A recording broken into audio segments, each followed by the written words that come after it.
Good afternoon, ladies and gentlemen. James DePelisi here with the Broward County Crime Commission. It's a pleasure being with you once again.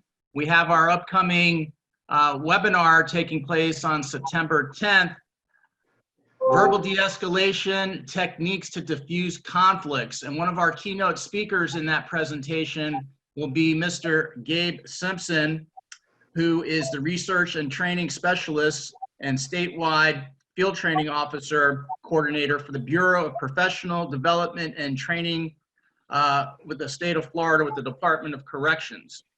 And essentially, Gabe, welcome to the program. It's good to see you, Jim. Thank you for having me. Thank you. So you have a long title, and it's long for a purpose. Can you kindly tell the audience a little bit about yourself and what your program does?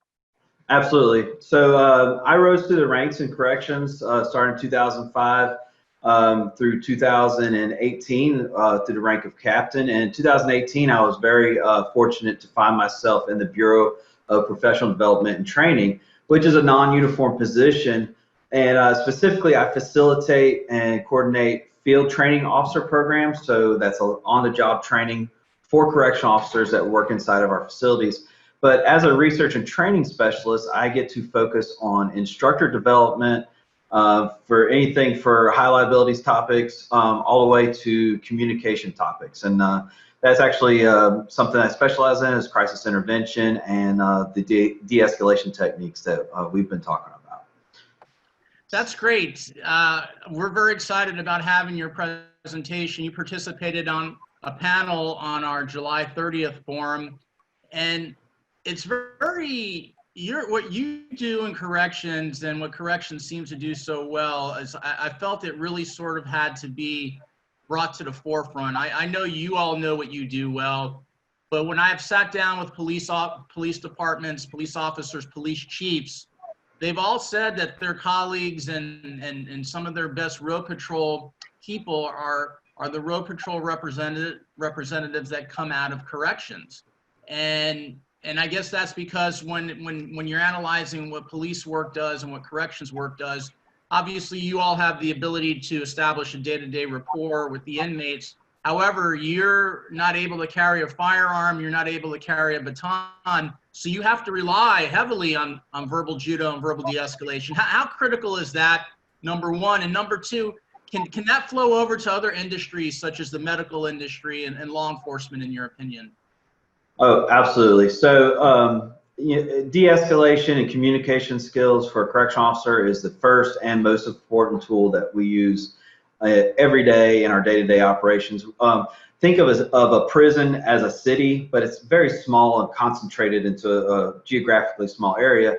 So we have a great number of contact hours every day between staff and with inmates. And in particular, if you have a subject or an inmate that is having just a cruddy day or series of days, or he's in some sort of crisis, and you do a security check at 7 p.m., that guy's still going to be there at 7:30. His problems didn't go away. So if your verbal skills at 7 o'clock didn't quite go smoothly, you got the opportunity to get it right at 7:30 and 8 o'clock and 8:30 and so on and so forth throughout a 12 or 16-hour shift.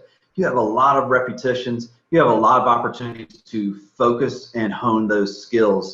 My takeaway from the skills that correctional officers have developed through the years is that anybody, whether it's mental health or police officers that are working on the streets, is that these skills are 100% transferable, and it's something that we can practice with intent through realistic role play training, scenario-based training, and we can focus those skills so that verbal is our #1 and most reliable tool, even especially preventing use of force and even during and after a use of force incident. If we're using de-escalation techniques, hopefully that's going to show where our heart is. And I contend that most police officers have a noble heart and they're in the business for the right reasons. And sometimes when we're under fire, it's almost like our heart is what's being put on trial.